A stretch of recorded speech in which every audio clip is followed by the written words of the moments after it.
if I could give my thoughts on when you would use AI like Copilot versus Minitab for statistical problem solving. So to answer that, I thought maybe we just ask AI. All right. Hey, great question. Thanks for choosing us. Okay, appreciate you, robot. Copilot for understanding concepts, explaining results, brainstorming approaches. Perfect. Limitations, doesn't really do stats directly. Not a substitute for validated software. Okay, thank you. When to use Minitab, running stats, analyzing large data sets. I'm not sure I buy that one versus, I mean, you could plug a large data set into something else, right? Quality improvements. Okay, I could definitely ask Copilot though about quality improvements, so I'm not sure exactly what they mean here. Best of both worlds, combine. Okay, interesting. Well, I guess this is kind of like my opinion or my observations on AI in general.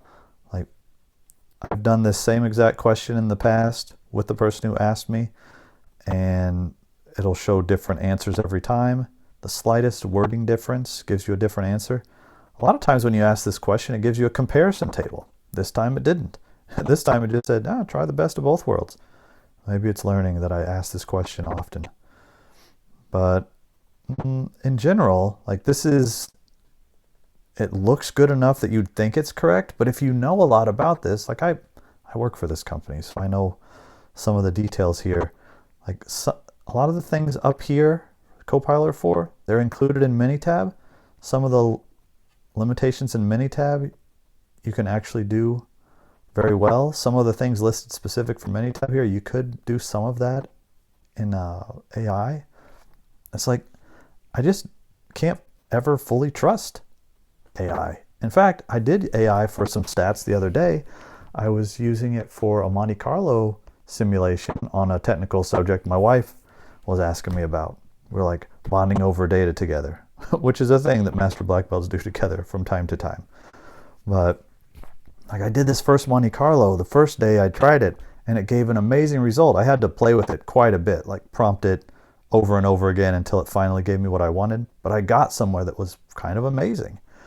And then the next day I tried to repeat it for somebody else, got a different answer.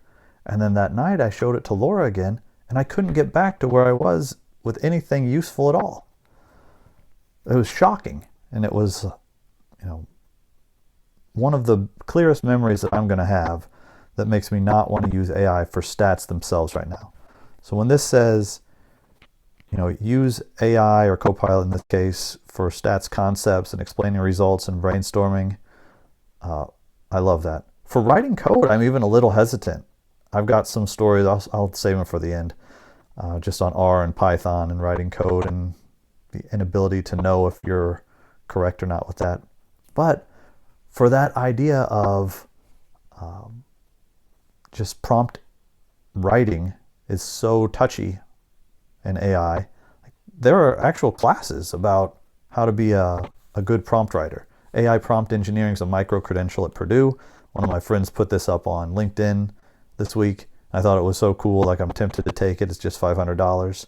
Maybe my company wouldn't let me do that, pay for that. I don't know. But you're just exploring the field of prompt engineering with AI tools like all these LLMs, large language models, including Copilot, but here it lists ChatGPT, Claude, Gemini, etc., and some of the other image models, like DALL-E. I like that one a lot. I use that from time to time. But it's interesting. Like, this is a whole field of study. My friend's doing a master's in AI. One of the subclasses, summer schooling, was AI prompt engineering. I thought that was really interesting. It aligned well with my other friend asking me when I would and wouldn't use AI. So, as a quick way to show where I would use AI, like, what do you mean interpret results and brainstorming? Well, we could do a brainstorm together real quick. Like, sticking to my garden theme on this channel, we'll start with a question on marigolds I'm working with now. I'll say, why do some marigolds in garden grow better?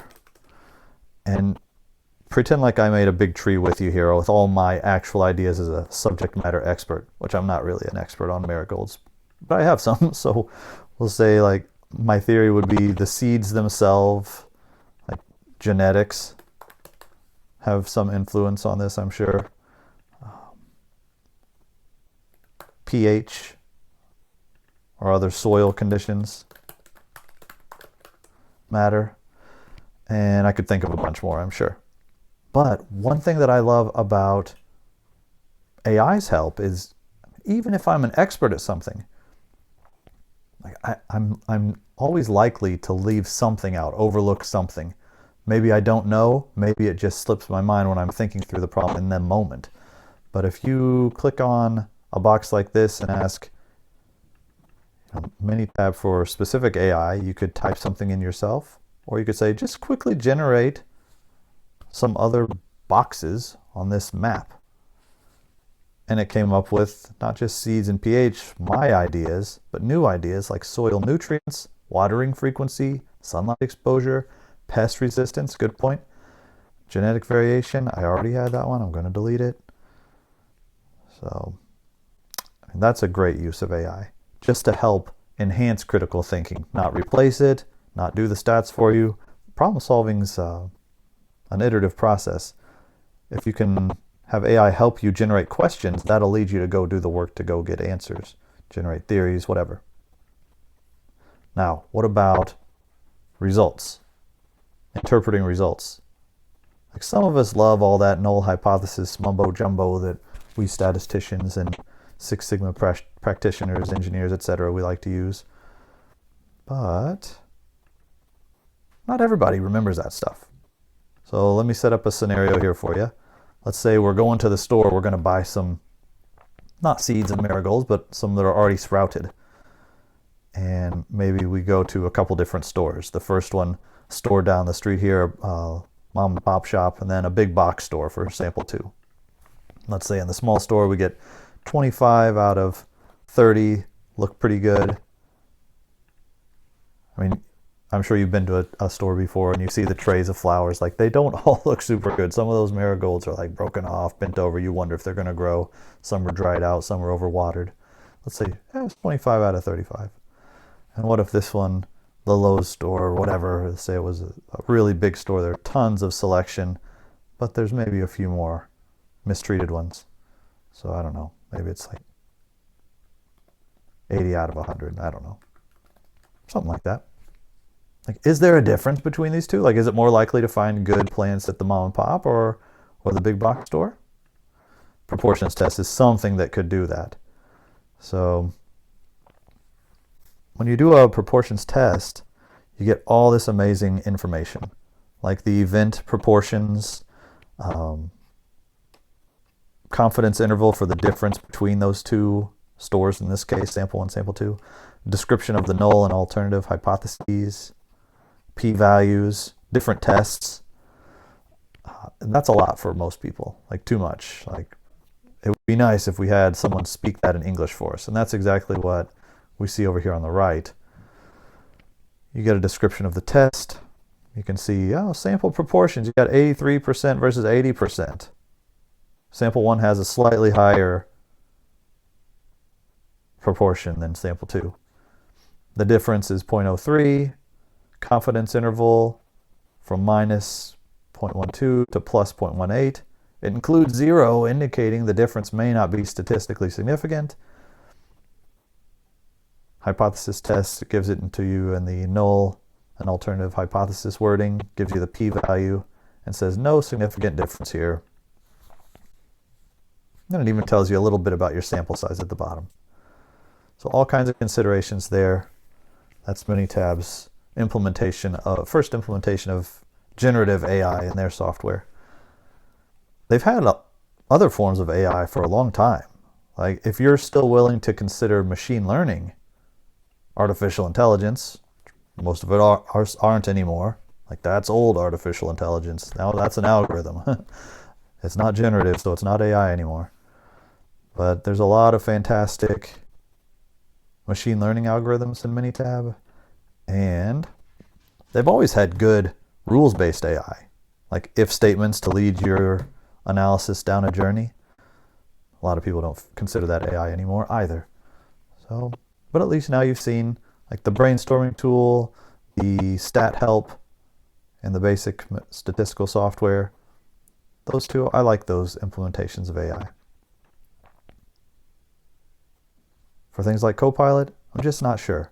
And even for programming your own stats, Minitab is a validated software. Like whenever you ask it to do something, you know it's going to do the right thing. It's going to do what you asked it to do.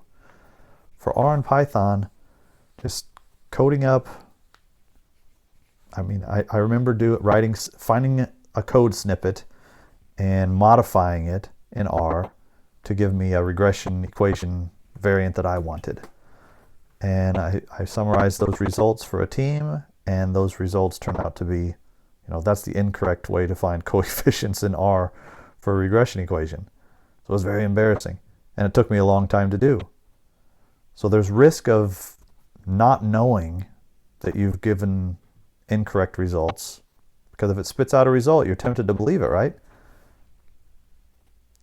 There's risk of that. There's also the time it takes to do it in R and Python. It's not like you get the code and it immediately works. There's almost always, some back and forth trying to request new code snippet or modify the code snippet on your own before it really works for the job you need it to do in that moment.